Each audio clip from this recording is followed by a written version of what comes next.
Lisez le livre, ouvrez-le. Vous n'êtes pas des spécialistes, c'est pas grave. Rejetez-vous dans le bain. Regardez ce qu'il dit. Lisez-le. Quand il dit Alif Lam Mim Dhalikal Kitab la Rayba Fihi Hudan lil Muttaqin, tu comprends pas l'arabe, lis-le dans la traduction. La traduction elle n'est pas parfaite, c'est pas grave, elle sera jamais parfaite. Mais lis-le, prends-le, essaie de le comprendre. Lis-le déjà en français ou en anglais ou autre chose et aie accès à son sens. Et si tu as la possibilité d'apprendre l'arabe, fais-le. Vas-y. Et en attendant que tu comprennes l'arabe, ou si tu ne peux pas prendre l'arabe, lis le Coran, lis-le quotidiennement, fais-en la source de tes réflexions. Pose-toi la question, pourquoi est-ce qu'Al-Baqarah s'appelle Al-Baqarah?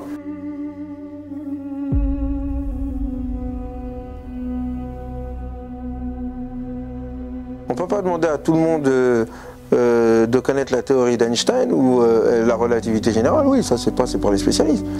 Mais que tout le monde prenne un moment de regarder le ciel, ouais, ça c'est faut le faire. Regarde le ciel, quoi, lève la tête, quoi. Regarde, observe autour de toi. Regarde comment Dieu il a créé. Et ça, c'est un devoir.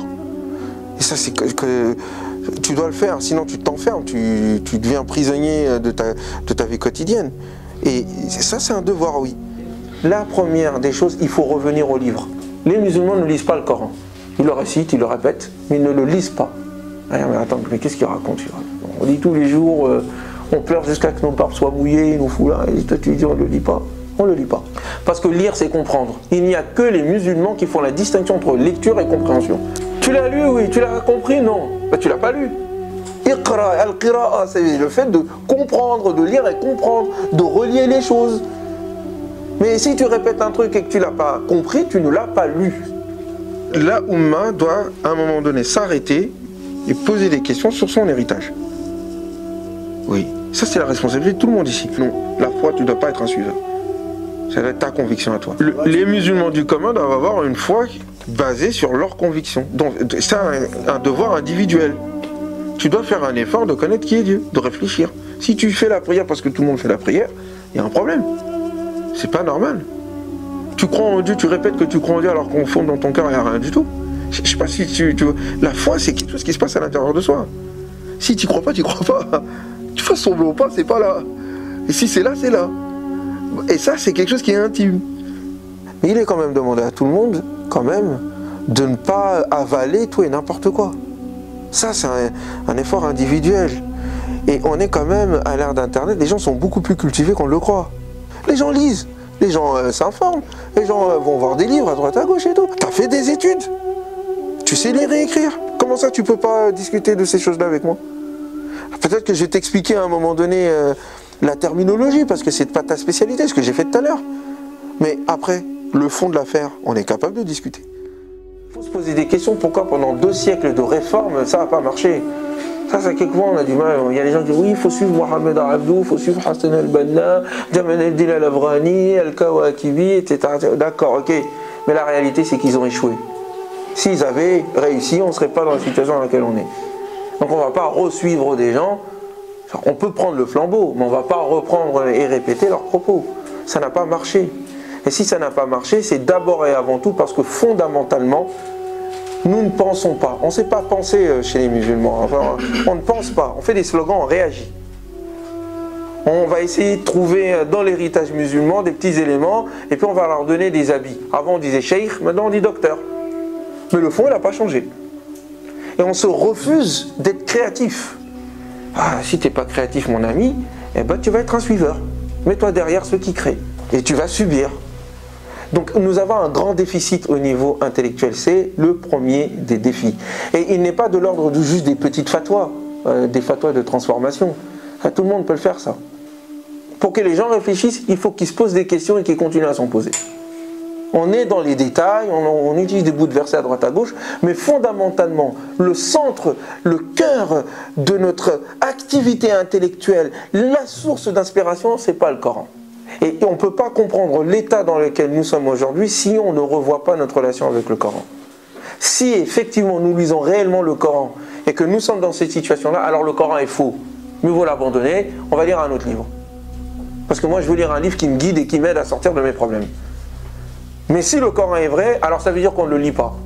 La source n'est pas le passé, c'est la révélation. Or la révélation n'est pas passée, elle est là. C'est-à-dire elle parle du transcendant. Le transcendant est au-delà. Quand on dit les principes sont intemporels, ça veut dire ça. Ça veut pas dire... Il y a un certain nombre de choses dont nous parlons La liberté, l'égalité entre les hommes et les femmes, ça a été dit de tout temps, dans toutes les religions, dans toutes les cultures.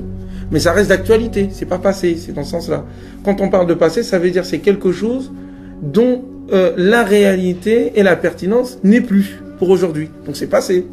Mais quand quelque chose est toujours là, et que sa réalité est toujours pertinente, c'est pas passé. Donc il faut retourner à cette source-là, la révélation en l'occurrence, le questionnement humain, la création, directement par rapport à ce que nous pouvons faire dès maintenant. La révélation, elle est entre nos mains. Ça sert à rien de savoir comment Hamza ibn Abu Talib ou Ali ibn Abi Talib ou les compagnons du prophète ont compris. Ça ne me sert à rien.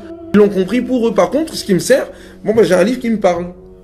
Comment je fais pour le lire directement? Ça me parle. C'est tout le problème de l'interprétation et du commentaire du tafsir.